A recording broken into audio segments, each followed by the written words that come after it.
शंभुनाथ जी के आशीर्वाद एवं प्रेरक प्रसंग सहित आपके सामने प्रस्तुत करता हूँ। आशीर्वाद। मैं हमेशा से स्वाध्याय का विद्यार्थी रहा। ग्रंथ और पुराण के अध्ययन का अवसर मुझे कभी प्राप्त नहीं हुआ। महात्माओं या साधु संतों की संगत में रहने का भी अवसर नहीं प्राप्त हुआ। 24 मई 1977 को मैंने महर्षि महेश योगी के इलाहाबाद के ध्यान केंद्र में पहली बार ध्यान सीखा और ध्यान करना शुरू किया। नियमित अभ्यास द्वारा मेरी आंतरिक चेतना का जागरण हुआ और मात्र इस चेतना जागरण के माध्यम से अपने जीवन में मुझे जीवन की समस्त समस्याओं का उत्तर मिलना प्रारंभ हुआ। जो भी ज्ञान उदय हुआ उसे मैंने 2 छोटी पुस्तकों ध्यान द्वारा जीवन की मौलिक शक्तियां और साधना के माध्यम से दर्शाया। उपयुक्त पुस्तकों में दर्शाए गए सिद्धांतों को कुबेर प्रसाद जी ने बड़ी सुंदरता के साथ सरल दोहों के माध्यम से इस पुस्तिका ध्यान चालीसा में प्रकट किया है, जिसे पढ़ने में अच्छा लगता है। और मेरी ईश्वर से प्रार्थना है कि उनकी यह पुस्तिका भविष्य में समाज के आत्मोत्थान के लिए कल्याणकारी सिद्ध हो। 9 मई 1991।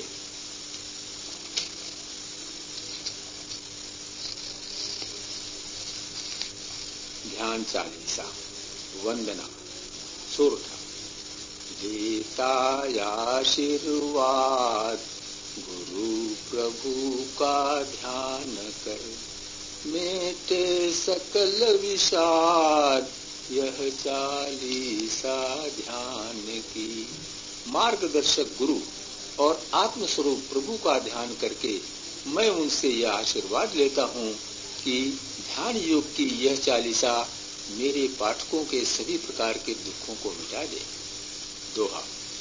इच्छा पूर्ति शक्ति है वह सर्वज्ञ समर्थ, बिन मांगे ही देत है काम धर्म और। प्रत्येक प्राणी में विराजमान सब कुछ जानने वाला और सब कुछ करने में समर्थ आत्म तत्व प्राणियों की इच्छाओं को पूरा करने की शक्ति के रूप में प्रकट होता है और काम धर्म और अर्थ की सभी आवश्यकताएं बिना स्पष्ट रूप से मांगे ही पूरी करता है। जो इच्छा करियो मन माही, हरि प्रसाद कछ दुर्लभ नाही। बहुत सरल यह साधना, साध सके तो साध, प्रभु सन्मुख कर मेट दे, कोटि जन्म अपराध। ध्यान योग की यह साधना बहुत ही सरल है। वह मनुष्य को भगवान के सम्मुख कर देती है, जिससे करोड़ों जन्म के अपराध यानी संस्कार मिट जाते हैं। इस सरल साधना को यदि अपनाने की इच्छा हो तो अपनावें। सन्मुख होई जीव मुहि जबहि, जन्म कोटि अविनाश तबहि। बुद्धि उचित कर सरल हो, मन पावे आनंद, ध्यान योग से साध्य है ऐसा परमानंद। यदि हमारे कार्यों को बुद्धि उचित समझे, वह करने में सरल हो तथा परिणाम स्वरूप मन में आनंद भर जाए, तो वह परमानंद की स्थिति कही जाएगी और ऐसी स्थिति ध्यान योग से प्राप्त हो सकती है। ध्यान बाद विश्राम कर, मन पा भावे कर कर, ध्यान प्रविधि अति सरल है यही धर्म का मर्म। जो स्वभावतः धारण किया जाए वही धर्म, और उसका रहस्य है कि हम ध्यान करें, उसके बाद थोड़ी देर 5-7 मिनट विश्राम कर संसार के अपने कार्यों में स्वभावतः मन के अनुकूल कार्यों में व्यस्त हो जाएं। ध्यान की प्रवृत्ति टेक्निक अत्यंत सरल है, यह आगे कहेंगे। निष्क्रिय इंद्रिय बुद्धि हो, सुख आसन आसीन, अनियंत्रित हो भाव जब, मन प्रभु में है ही। ऐसे आसन या तरीके से कुर्सी पर भी बैठें जिसमें शरीर को आराम मिले।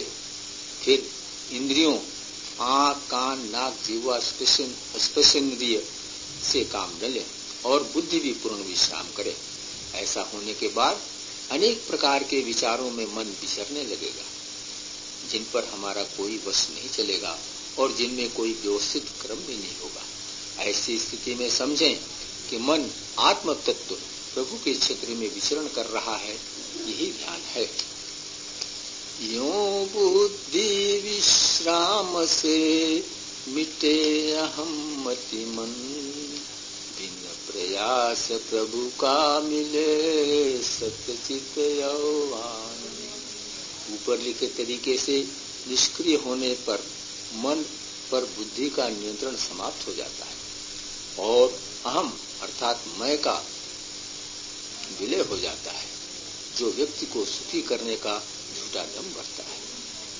यह सब निष्क्रियता मात्र से होता है और इसी से आत्म तत्व का गुण अखंड सत, अखंड चित्त और अखंड आनंद मन को प्राप्त होता है।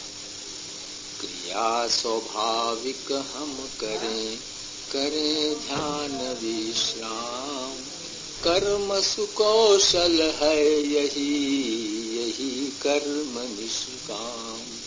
ध्यान में मन को सत, चित्त और आनंद प्राप्त होने पर जब मन के अनुसार क्रिया की जाती है तब उसका कर्ता अहम नहीं होता तथा आत्म तत्व कर्ता होने से कर्म बंधन कारक भी नहीं होता। गीता में इसी को निष्काम कर्म कहकर इसी को कर्म की कुशलता कहा गया है। मन चाहा यदि कर सकें हो मंगल परिणाम, यह तनाव से मुक्ति है, जीवन है विश्राम। यदि मन के अनुसार स्वाभाविक क्रिया करें और उसका परिणाम हमारे लिए हितकर हो तो आज के सर्वाधिक शक्ति क्षय करने वाला तनाव होगा ही नहीं। मनुष्य बाहर से क्रियाशील रहते हुए भी भीतर से परम विश्राम की अवस्था में रहेगा। इसी में जीवन की सार्थकता है। सभी कर्म की प्रतिक्रिया होती निश्चय जान, सब स्तर से लौटती सके न हम पहचान। यहाँ क्रिया और कर्म शब्दों में जो अंतर है उसे थोड़ा समझ लेना आवश्यक है।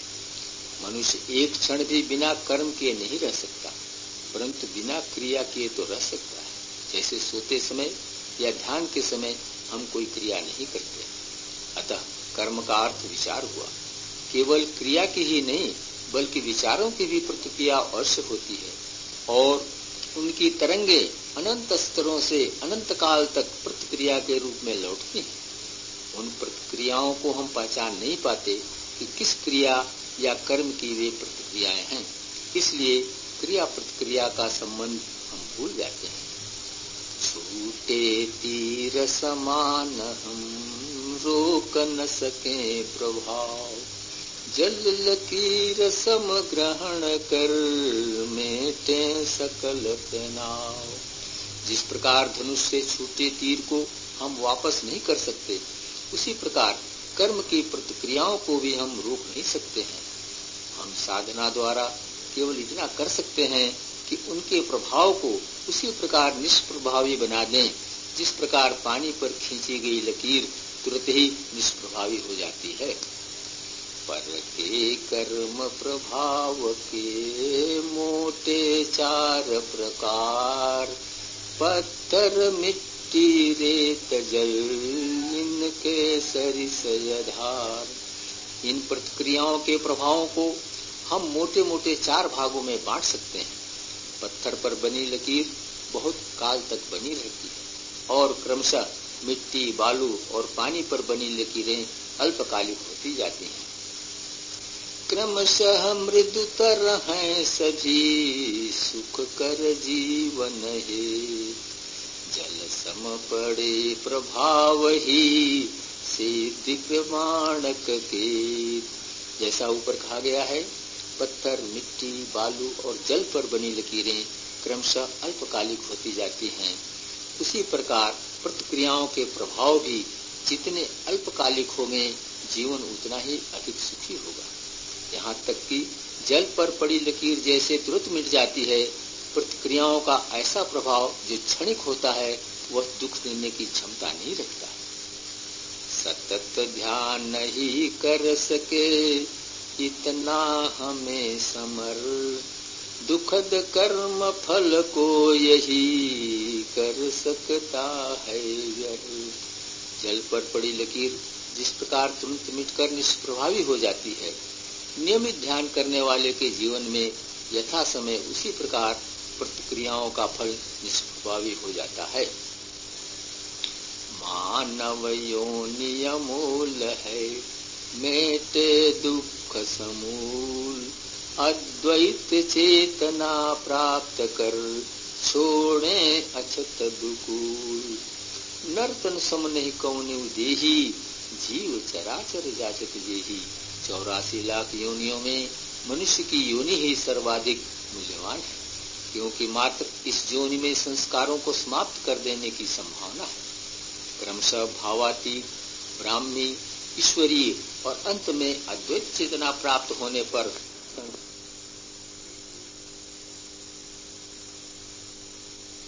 भी संत कबीर की भांति कह सकते हैं, जैसी की तैसी धर दीनी चदरिया, संस्कार जब भाव बन ध्यान समय बिल गाए, ब्रह्म तत्व मन में घुले जीवन नित हरियाय। ध्यान के समय जन्म जन्मांतर के संस्कार भाव या विचार के तल पर आकर बाहर निकल जाते हैं। इस प्रक्रिया में मन आत्म तत्व के क्षेत्र में विचरण कर उसके सत्य, चित्त और आनंद के गुणों को ग्रहण करता है, और इन गुणों से युक्त मन बाह्य जगत में जब स्वाभाविक क्रिया करता है, तब मनुष्य की इच्छाएं पूरी होने लगती हैं और जीवन हरा भरा होने लगता है।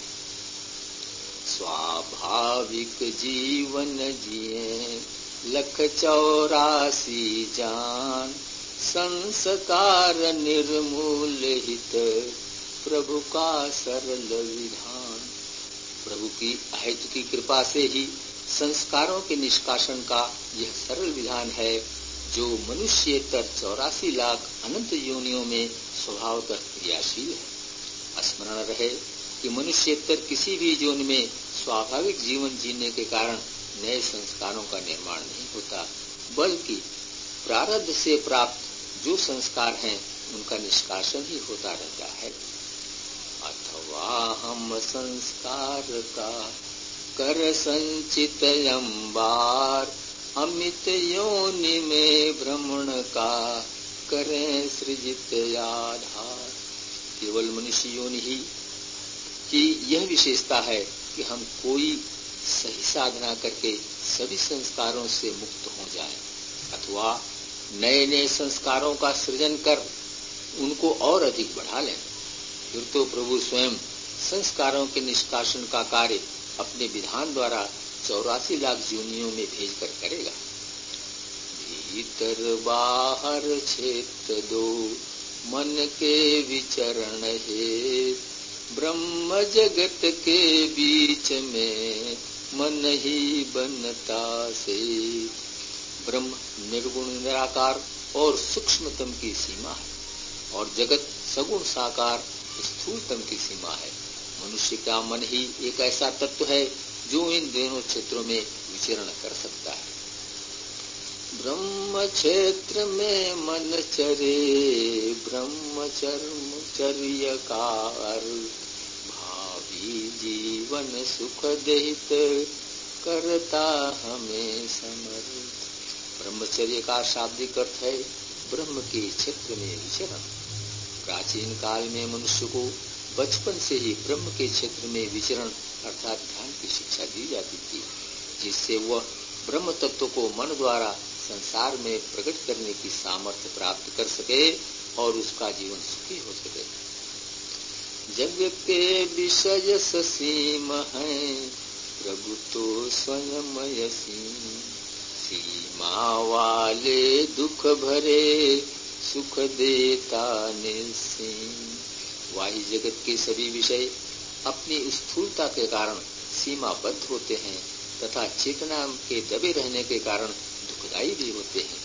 इसके विपरीत अंतर का जगत सीमा रहित और अत्यंत सूक्ष्म है। उसके पास केवल आनंद है, इसलिए उससे आनंद ही प्राप्त होता है।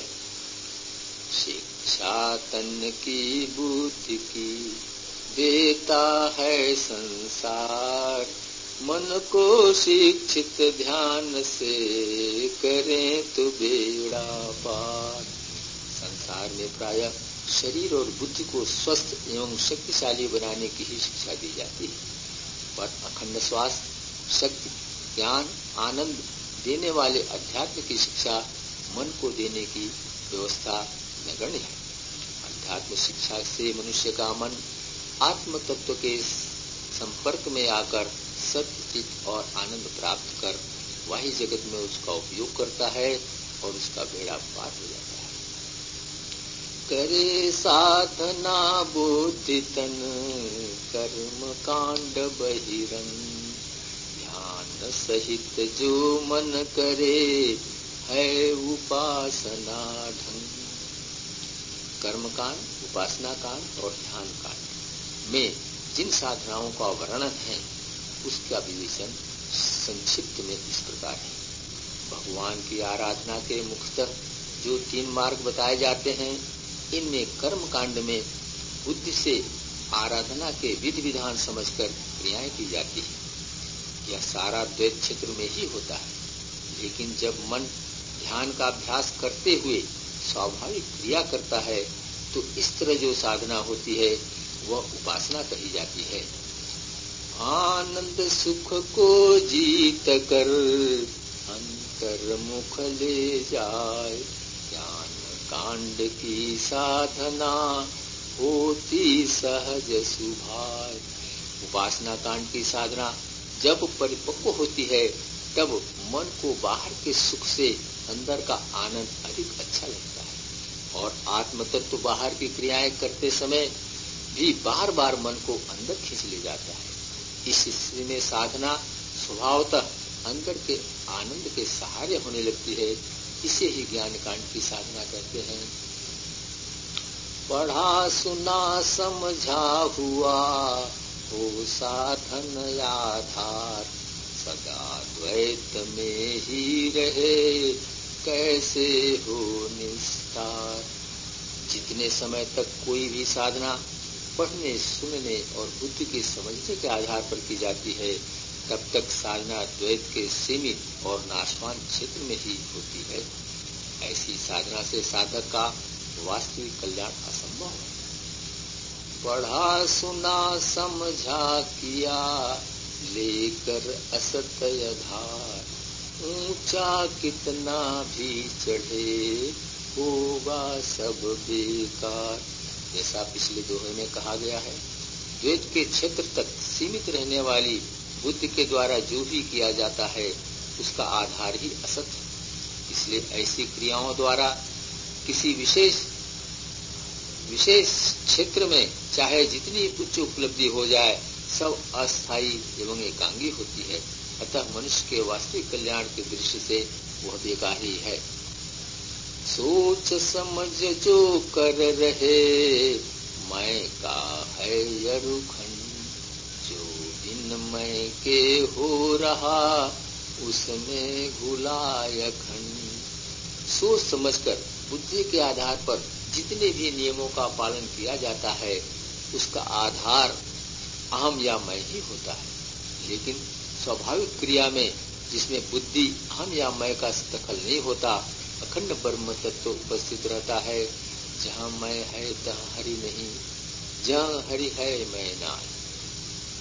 तृप्ति हेतु भोजन करें हित का छोड़ विचार, वैश्वानर खुद ले रहा पाचन का सब भार। भोजन करने का मूल उद्देश्य तृप्ति होना चाहिए, इसीलिए भूख होने पर भी शोक, भय इत्यादि के अवसरों पर भोजन न करने की प्राचीन परंपरा है। भगवान ने स्वयं कहा है कि मैं वैश्वानर अर्थात जठराग्नि के रूप में सबके अंदर विराजमान हूँ और सब प्रकार के भोजन पचाता हूँ। भोजन करिय तृपित हित लागी, जिम सुवसन बचवे जठरागी। अतः ध्यान करने वाले को उचित अनुचित का विचार छोड़कर जिस ओर जितने भोजन से तृप्ति हो वही करना चाहिए। खंडय खंडन दे सके भोजन या उपवास, स्वास्थ्य शक्ति प्रभु से मिले छोड़े अगर प्रयास। खंड शक्तियों के आधार पर किया हुआ कोई भी कार्य या साधना, चाहे वो भोजन का हो या उपवास का, अखंड स्वास्थ्य और अखंड शक्ति नहीं दे सकता।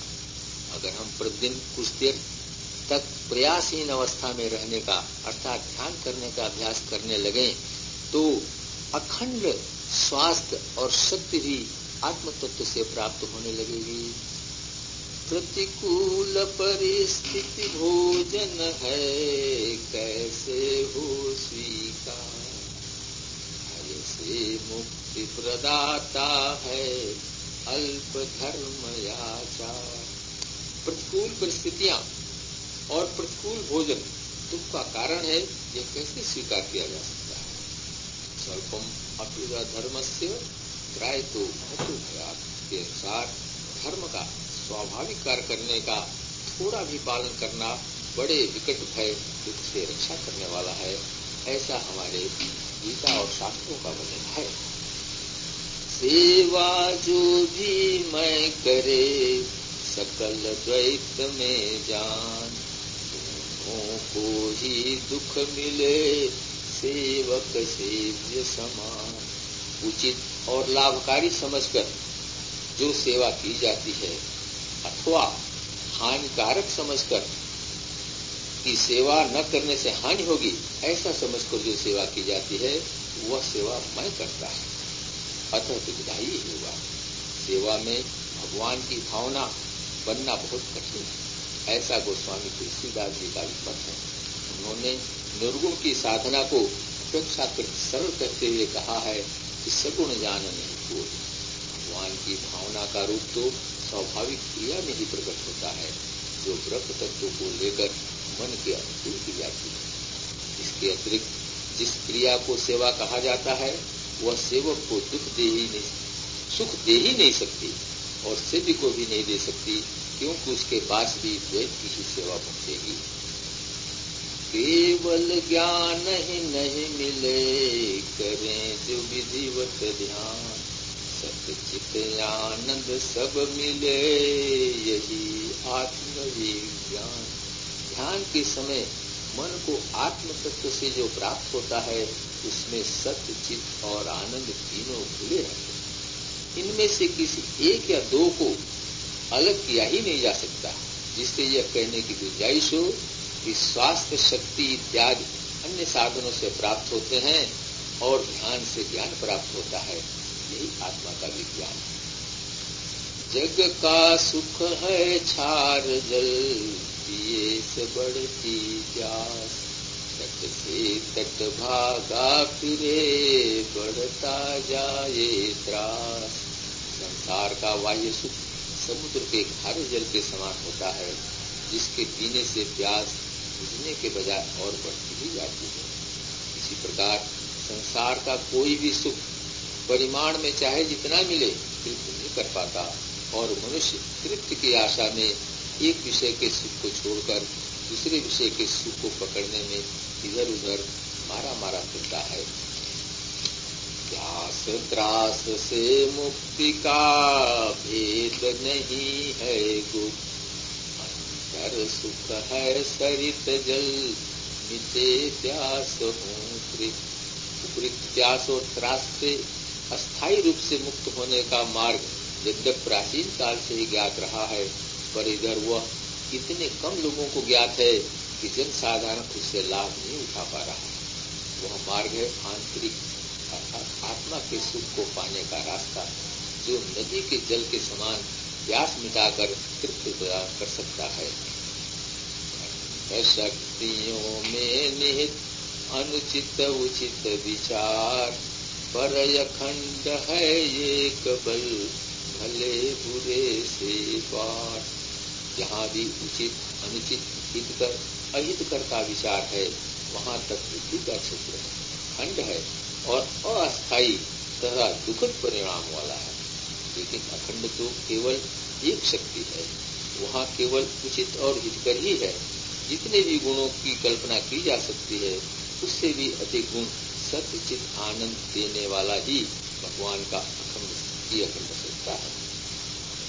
सतत प्रगति सत से सदा, चित से जाग विशेष। आनंद भी दे ज्ञान तो, क्या रहता है शेष। ध्यान द्वारा जीवन को सदा आगे बढ़ाने वाला गुण सत्य, मन को तृप्त करने वाला गुण आनंद और बुद्धि में विवेक जागृत करने वाली जाग यानी विवेक प्राप्त होता है। जीवन को सर्वांश में सुखी करने के लिए अब और क्या चाहिए। असत्य उक्ति है ध्यान से, होत लाभ और नान। होत लाभ है ध्यान से, जो अनंत लौ जाए। जो लोग यह कहते हैं कि ध्यान से अमुक व्यक्ति को लाभ हुआ और अमुक को लाभ नहीं हुआ, यह कथन सत्य से परे है। क्योंकि ध्यान से लाभ होता ही है और वह लाभ अनंत सीमा तक होता रहता है। कुछ भी करना है नहीं, जब तप व्रत उपवास। कल्याणी प्रभु भक्ति तो मिलती बिना प्रयास। वह भक्ति जिसके प्राप्त होने पर सपने में भी रंच मात्र भी दुख की संभावना नहीं रहती, वह जब तप व्रत उपवास इत्यादि से नहीं बल्कि बिना प्रयास ही अर्थात प्रयासहीनता में ही प्राप्त होती है। कहु भगति पुत्र कौन प्रयासा, नहीं जप तप व्रत मख उपवासा। ध्यान समर्पण योग है, क्रिया अवस्था ज्ञान। सतत प्रगति पथ पर बढ़े, होय परम कल्याण। कुछ लोग कहते हैं कि समर्पण हो जाता है, किसी साधना द्वारा प्राप्त नहीं किया जा सकता, परंतु ऐसा कहते समय उंगलियों पर गिने जा सकने वाले जो उदाहरण दिए जाते हैं, उनकी पूर्व जन्म की समर्पण की साधना को ध्यान में नहीं रखा जाता है। समर्पण के क्षण तो वही हैं जब मैं कुछ नहीं करता, बल्कि ब्रह्म की योजना के अनुसार मन द्वारा स्वाभाविक रूप से किया जाता है। गीता के निमित्त से इसकी तुलना की जा सकती है। व्यवहारिक रूप में हम देखते हैं कि ध्यान के समय प्रारंभ में मैं कुछ क्षणों के लिए ही विलीन हो जाता है, ये ही क्षण समर्पण के होते हैं। नियमित ध्यान से समर्पण का यह समय बढ़ता जाता है, यही समर्पण योग की साधना है। ध्यान में समर्पित क्षणों के कारण मन में जो गुणात्मक परिवर्तन होता है, वह भी कालक्रम से बढ़ता जाता है। इस प्रकार से संस्कारित मन बाह्य जगत में उसी मात्रा में होने की स्वाभाविक क्रिया पर अर्थात ब्रह्म की योजना पर समर्पित माना जा सकता है। यह साधक की समर्पण की अवस्था हुई। साधना में पूर्ण विकास तभी माना जाएगा जब अहर्निशि में विलीन रहे और वाही ब्रह्म तत्व मन में सदैव बना रहे। यही पूर्ण समर्पण की अवस्था है। उपसंहार सोरठा। भाव सहित निष्काम जो कुछ मुझसे लिख गया, यह कह लूं विश्राम सुरद कल्प तरु ध्यान है। पूर्ण समर्पण से साधना समाप्त हुई। जो साधना भावातीत चेतना की अवस्था में मन करता है, वही साधना आगे की ब्राह्मी, ईश्वरीय और अद्वैत चेतनाओं में स्वयं ब्रह्म आनंद के माध्यम से कराता है। अद्वैत चेतना में तो साधना होने का भाव भी नहीं रह जाता। जो स्वभावतः होता रहता है वह उच्च कोटि की सेवा ही है।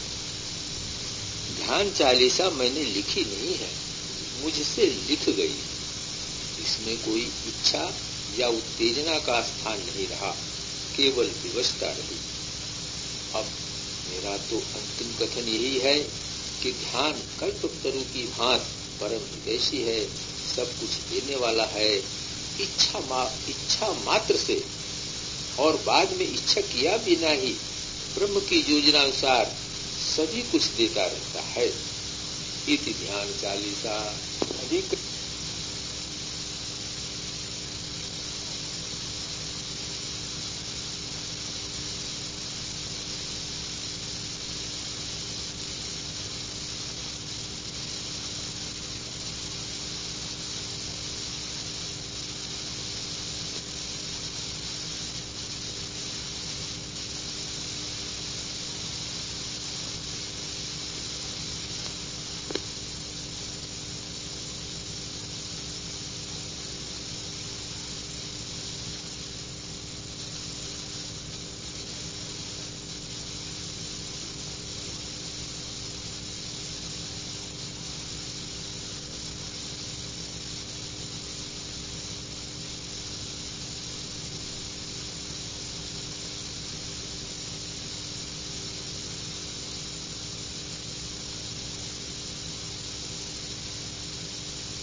और अगर नतीजा ये हो गया कि हम और संतुष्ट होते चले जा रहे हैं, तो बचा क्या?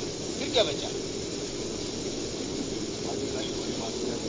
दिक्कत ये हो रही है कि हम एक तरफ संतुष्ट होते हैं तो दूसरी तरफ असंतुष्ट हो जाते हैं। हो सकता है एक व्यक्ति ऐसा मिले जो इस बात में संतुष्ट है कि वो पैसा काफी कमा रहा है, लेकिन इससे बड़ा संतुष्ट है कि उसकी बीवी उससे सेटिस्फाइड नहीं है, उसका बच्चा उससे सेटिस्फाइड नहीं है, घर में जाए सोने की नौबत चली जा रही है। तो जीवन के सारे पहलुओं का नतीजा मन पर ऐसा होना चाहिए कि उसको किसी भी क्षेत्र में संतुष्टि नहीं, असंतुष्टि न दिखाई पड़े, केवल संतुष्टि, बढ़ती हुई संतुष्टि दिखाई पड़े। मेरी बात समझ में आ गया ना? इस गुण को, ब्रह्म के इस गुण को सत कहते हैं। जीवन में सत का उभार तभी है जब किसी भी क्षेत्र, चारों तरफ से हर चीज का नतीजा केवल मन की संतुष्टि है, असंतुष्टि है।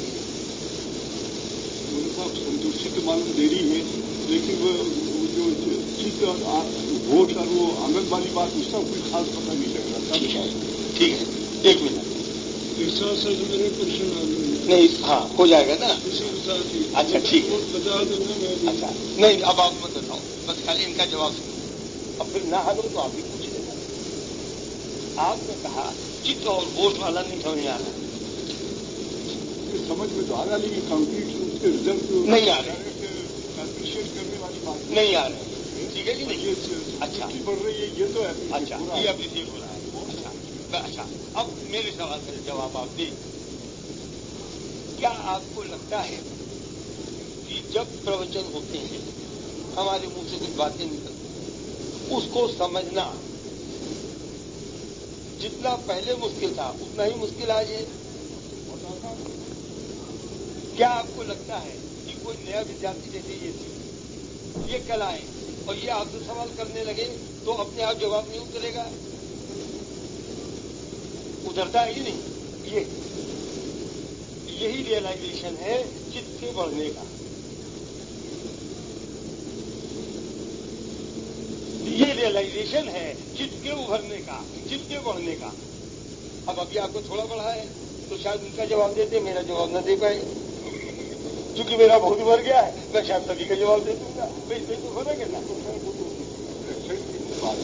बिना किसी अध्ययन के, बिना किसी अध्ययन के सारे जवाब केवल अंदर से उतरना, किताब से कोई मतलब गरज नहीं।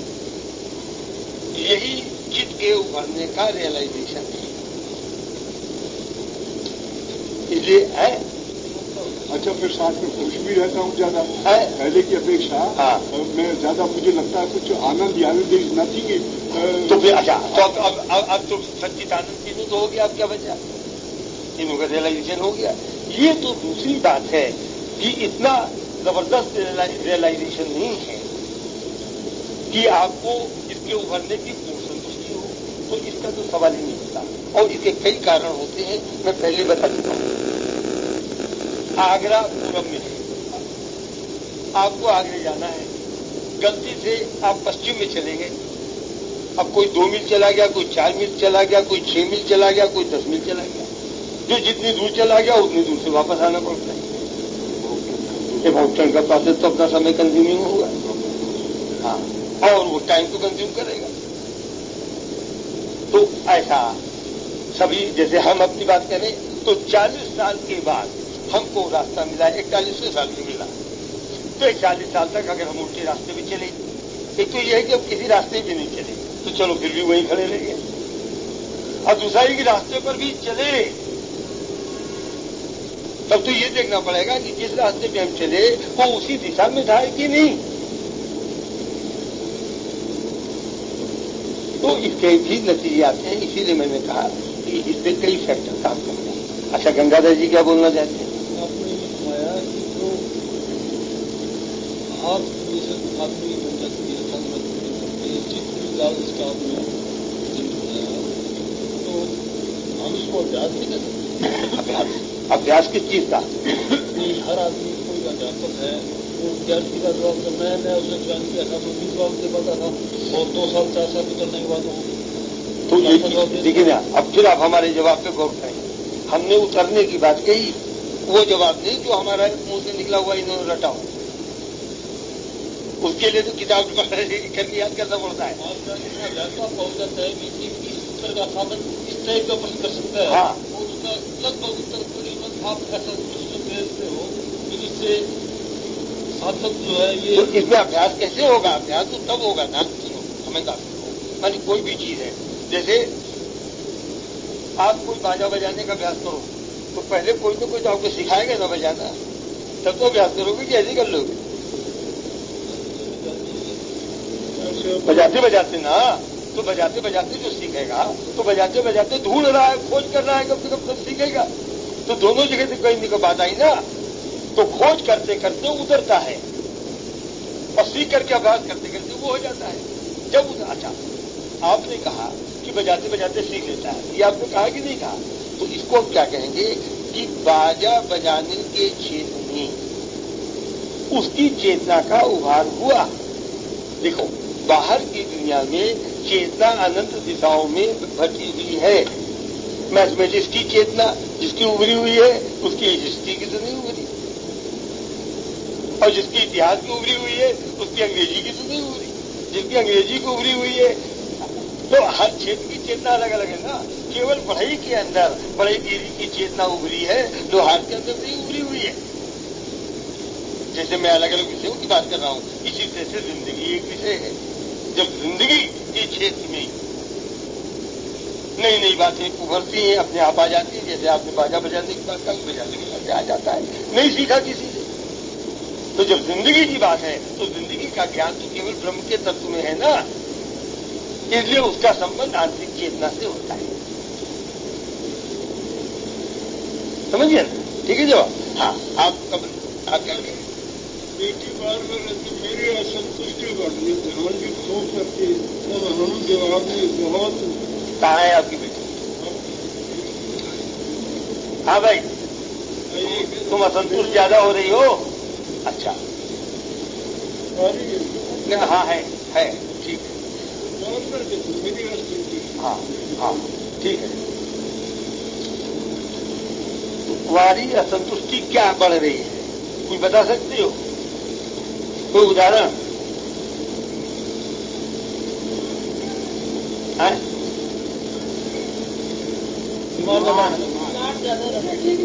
अच्छा, इसकी तबीयत ठीक नहीं रही।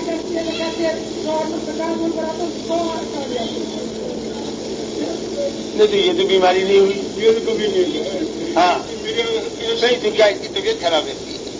बेटी का तो मेरा ध्यान इतना करते, मेरा खुशी की। देखो हम तुम्हें बात साफ बता दें, इसके तो हमको जहां तक शक हो रहा है, ये ध्यान ज्यादा करती है, बहुत करती है। और ये मैं कई बार कह चुका हूं कि कम से कम जो बच्चे 17, 18, 20 साल के नहीं हो जाते। तो लेकिन ये भी तो प्रॉब्लम है, कई बार जो मेरे से रहा नहीं, मैं क्या करूं, बहुत कम करने की कोशिश की, मेरे से नहीं, मेरे तो अपना आप को, तो मैं क्या करूं। अच्छा, तो तुम ऐसा करो, लेट के किया करो थोड़ा, समझे? तो यही इसका सोल्यूशन है। अच्छा, लेट के करने का मन होता है कि बैठी की करने का मन होता है? लेटने का मन होता है कि नहीं? अगर लेटने का मन हो तो तुम लेट, देखो हम बता देते हैं, बात सीधी है। हमने कई बार समझाया कि बैठने से उभरता ज्यादा है, निकलता कम है। ये मैं कई बार समझा चुका हूं। और अगर निकलने में अवरोध होगा, रुकावट होगी, तो भी वो नतीजा नहीं मिलेगा। किताबों में भी लिखा हुआ है, केवल ध्यान सब कुछ नहीं है।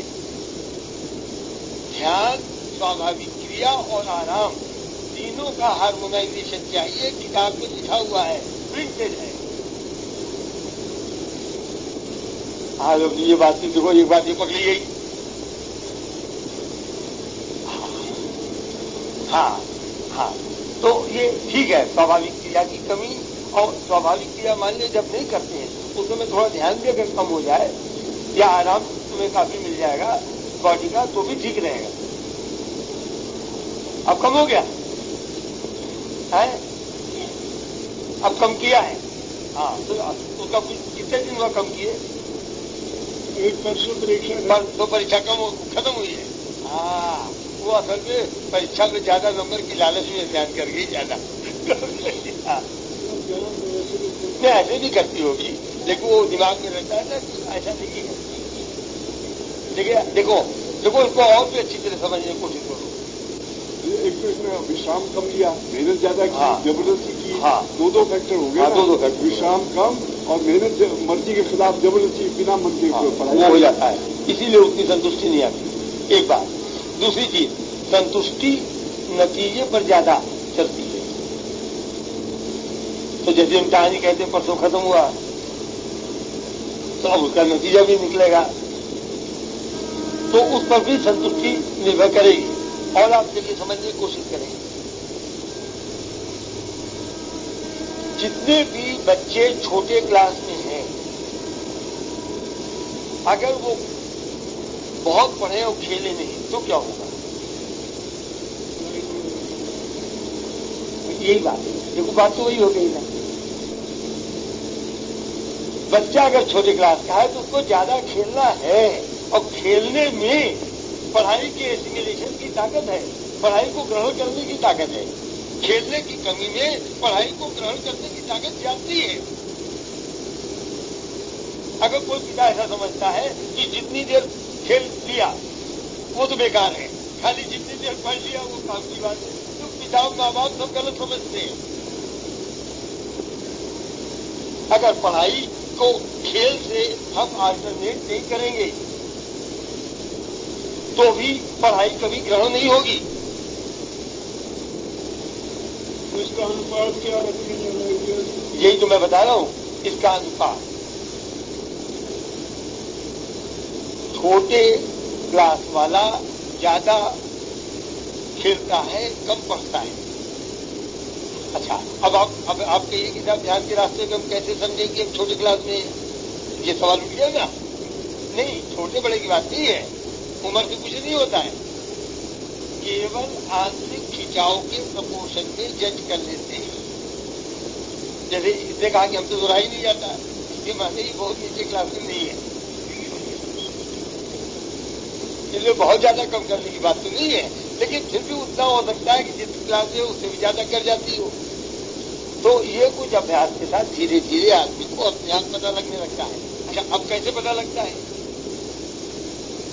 जितना ही ऊंचे क्लास में होगा आदमी, उतना ही वो स्वाभाविक क्रिया होती रहेगी। अस्वाभाविक क्रिया होती ही नीचे क्लास वाले के आदमी की।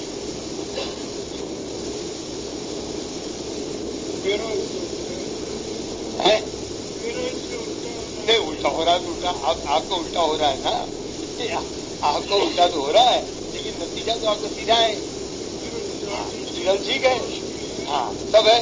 तो वो इसीलिए क्योंकि कोई बात नहीं है। अच्छा दूसरी चीज है कि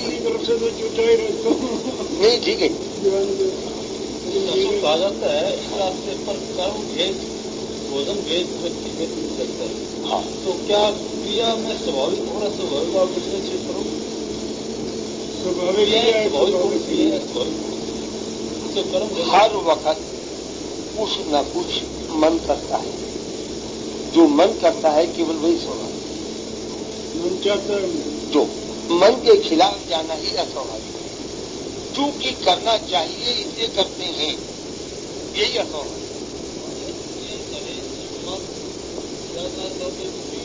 हाँ एक बात, अब दो बातें होती हैं। एक तो समाज मना करता है, हाँ समन करे, सेवा करना मन करे, हाँ तो ये बेवकूफी बात होगी ना। नहीं देखिए हम उदाहरण नहीं चाहते, बिना उदाहरण की बात करते हैं। देखिए हो सकता है कोई ऐसा बात मन करे जो दुनिया नहीं चाहिए, अब उसमें दो तरकीबें होती हैं। एक तो आपने ऐसा कर लिया कि दुनिया को पता ही नहीं चला, है कि नहीं? इसमें कोई गड़बड़ नहीं होता, कभी कुछ गड़बड़ नहीं होता।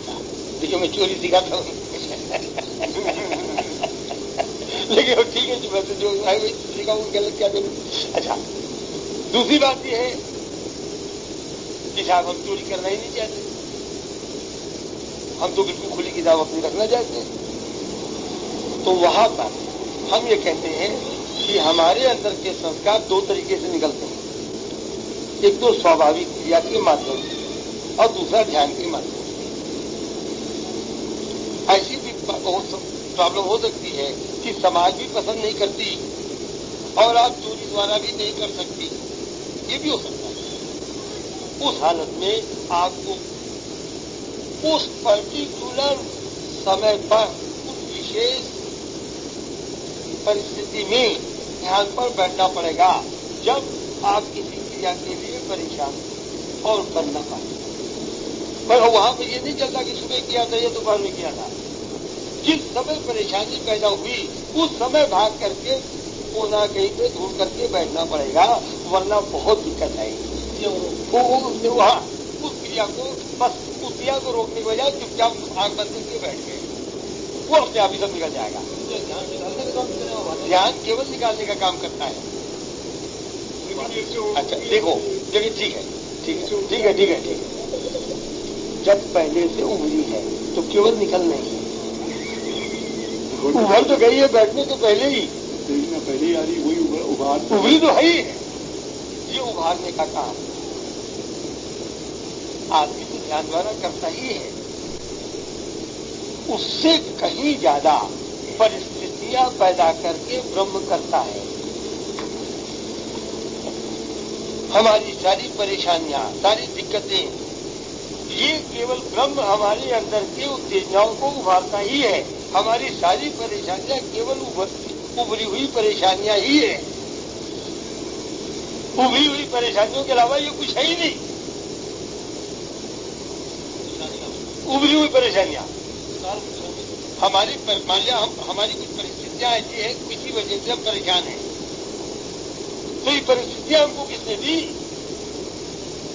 होने की ताकत नहीं कि किसी और चीज ने दी, क्योंकि हम संतुष्ट हैं कि मैंने ऐसी कोई गलती नहीं की, और फिर भी कुछ ऐसी परिस्थितियां आ गई है कि हम वो जब देखो तो कभी दिमाग में आता है, कभी ये आता है, कभी ये डर लगता है, कभी वो डर लगता है, कभी ब्रह्म ने ही दी होगी। एक बच्चा विशेष फैमिली में पैदा हुआ, ये परिस्थिति किसने दिया? भगवान ने तो दिया कि आदमी के तो परिस्थितियां जीव आत्मा की किताब है। और फिर आप समझिए, हाई स्कूल वाले के लिए बीए की किताब बेकार है। ये सही है कि बीए की किताब ऊंचे दर्जे की किताब है और उसका ज्ञान भी कहीं ऊंचा भी है, लेकिन वो ऊंचा ज्ञान इस बच्चे के लिए बिल्कुल बेकार का ज्ञान है। तो केवल आप अपनी परिस्थितियों में, अब परिस्थितियों के कोई इंटेलेक्चुअल बौद्धिक एनालिसिस नहीं की। ये तो बहुत ही रास्ता हो गया। बिल्कुल आत्मा की शक्ति का रास्ता भी ये है कि जब भी परेशानी आई, जिन क्षणों में परेशानी आई, उस क्षण में आपको कहीं न कहीं पर एकांत होता है। उल्टा उदाहरण करके चलिए आप बोल लो। उल्टा उदाहरण क्या है? आपने पूरा नहीं हुआ।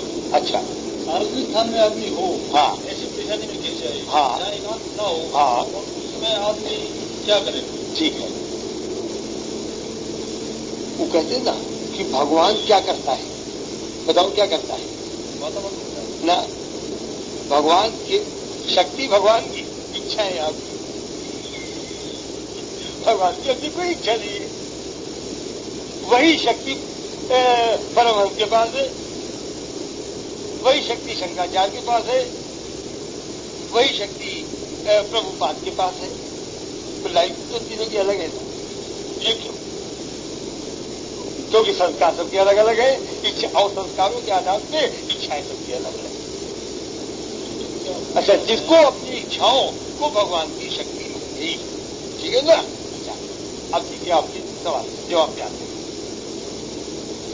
केवल उस समय एकांत छोड़ने की इच्छा तो ठीक है, पहली बार नहीं मिली, लेकिन ये तो बार बार आना है ना, होना तो बार बार आना है। दूसरी बार नहीं मिली, तीसरी बार जरूर मिल जाएगी। तो भाई सुबह तो उस समय के अलावा बाकी तो ध्यान चल ही रहा है ना।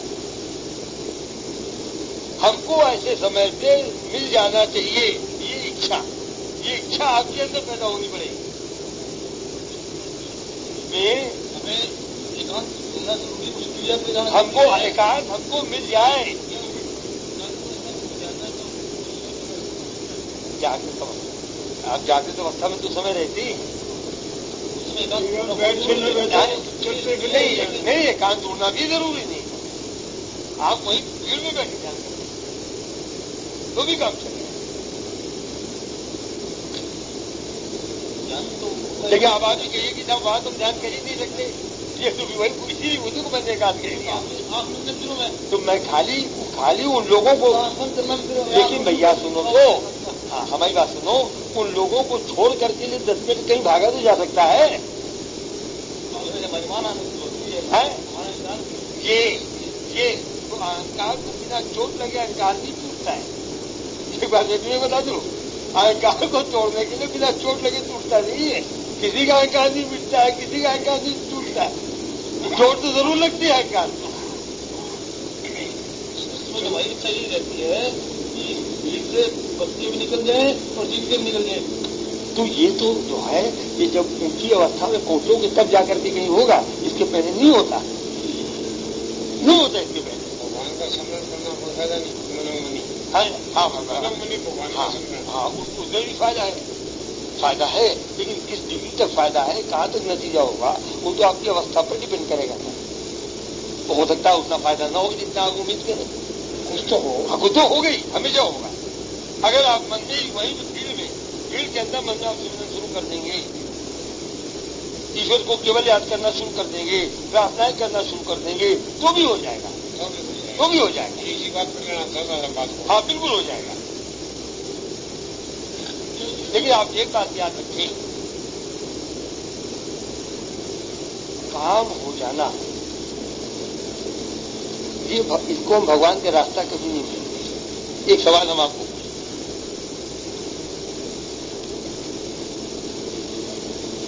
पैसा खर्च करना, पैसा कमाना, दो बात है ना। आप कमाने को पैसा का रास्ता मानते हो कि खर्च करने को पैसा का रास्ता मानते हो? जो खर्च है वो रास्ता हुआ, कमाना रास्ता नहीं हुआ। तो भाई कोई दूसरे लोगों को बताइए, आप लोगों का क्या ख्याल है?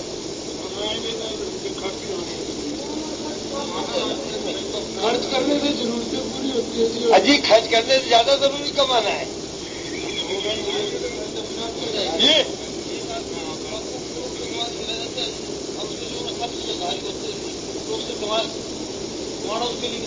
लेकिन जो जिसके पास है ये नहीं, उसके खर्च का क्या कहोगे? ये बताओ तुम, बिना कर्जे के कैसे खर्च करेगा? पहले तो कमाएगा तभी खर्च करने की पोजीशन में आएगा ना। तो पहले कमाए और फिर खर्च करे। तो इसी तरह से आत्मा की शक्ति कमाने का रास्ता ही ईश्वर का रास्ता मैं मानता हूं। ईश्वर की शक्ति ध्यान के अभ्यास द्वारा कमाई जाती है और तरह तरह के संकल्प, तरह तरह की इच्छाएं के माध्यम से वो प्रकट हो जाती है। बाबर ने आत्मा की शक्ति खर्च कर दी और आत्मा की शक्ति की मदद से हुमायूं को ठीक कर दिया, उससे योगी नहीं बन गया वो। गाय के पास आत्मा की जो शक्ति उसे जन्म से मिली है वही मिली है, बस मैंने डंडा उठाया। ठीक है जी, गाय को डंडा नहीं मारना भाई। ठीक है। तो गाय ने कोई अर्जित तो नहीं की शक्ति, जो जन्म से लेके आई थी, उस शक्ति की वजह से राकेश के मुंह से ये निकला कि गाय को डंडा नहीं मारना, तो उसने तो कुछ नहीं कमाया जी। अच्छा, वो जो लेके पैदा हुई थी शक्ति, उसी से उसका काम चलेगा। ठीक है जी। तो हम जो शक्ति लेके कमाई लेके पैदा हुए, कमाई से हमारा जीवन चल रहा है। ठीक है। तो हमने हमारा कमाया वो मानते ही नहीं है, कैसे हम समझेंगे कमाई का महत्व। ठीक है। अब तो खर्च करने का महत्व। ठीक है। तो हमने अपने ठीक है। अच्छा, अच्छा, अब सुनो,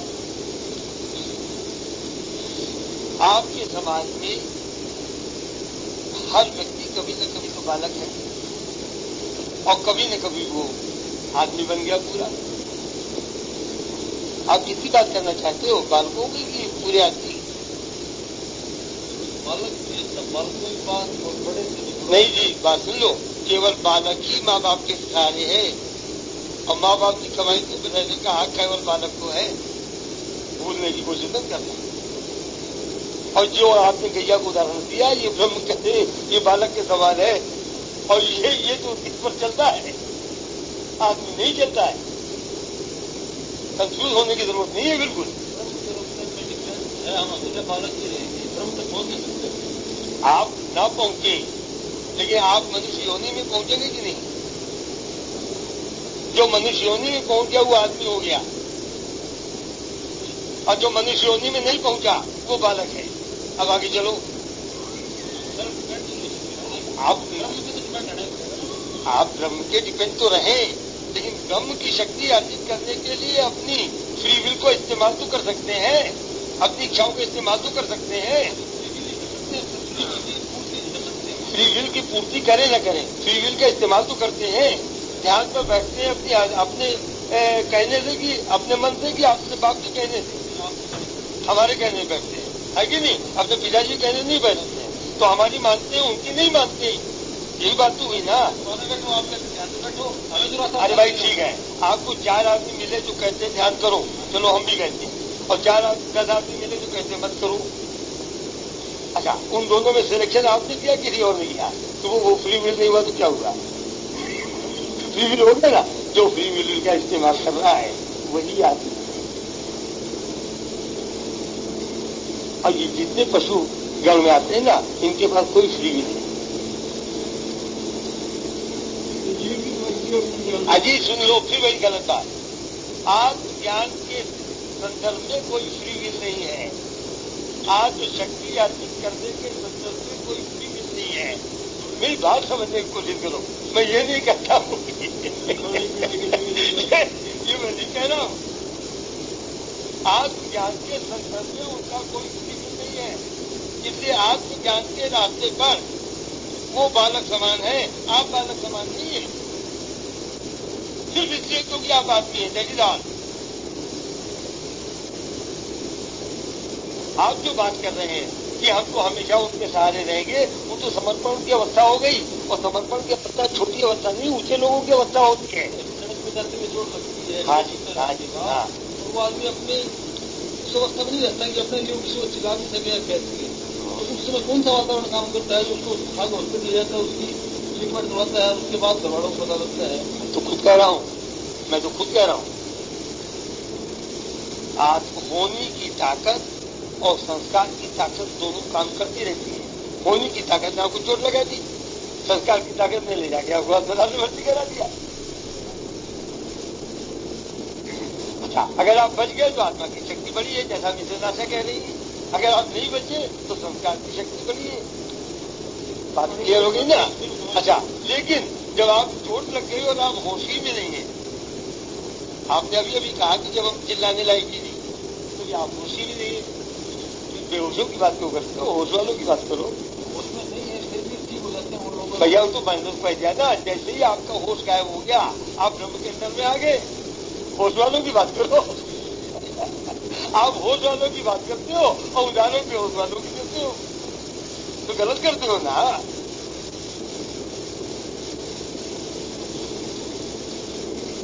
उसमें ना रहना है, क्षेत्र में जाना बिल्कुल तो है ही।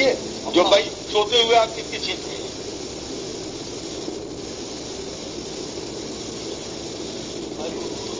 अपने बड़ा होश करता है, अपना वाला होश तो करता ही है। गड़बड़ भी ठीक है, गड़बड़ भी ठीक तो कम करता है, ठीक करता है। आंतरिक होश ठीक करता है। मैं बाहर के होश को कहते हैं, केवल बाहर के होश को ही मैं कहते हैं, और मैं को खत्म करने की ही बात है, मैं के मिटने की ही बात है।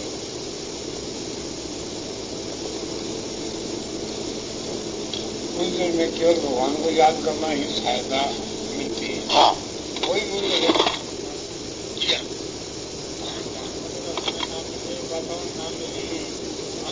भगवान को याद करना। हाँ वो कर ईश्वर मुझे कुछ दिन से बचाओ, ठीक जैसा कुछ हो यही हो जी। हाँ ये प्रार्थना। हाँ बिल्कुल प्रार्थना काम करेगी, और उसकी ज्यादा करेगी जो ध्यान में लगा हुआ है।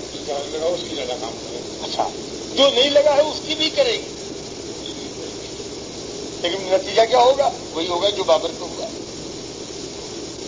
बाबर की बात आप छोड़ी थी, मैं आज आपको एक कम्युनिटी की बात बोलता हूँ, और अगर यहाँ कोई है व्यक्ति जिसको बुरा लग गया तो मुझे माफ कर दीजिए।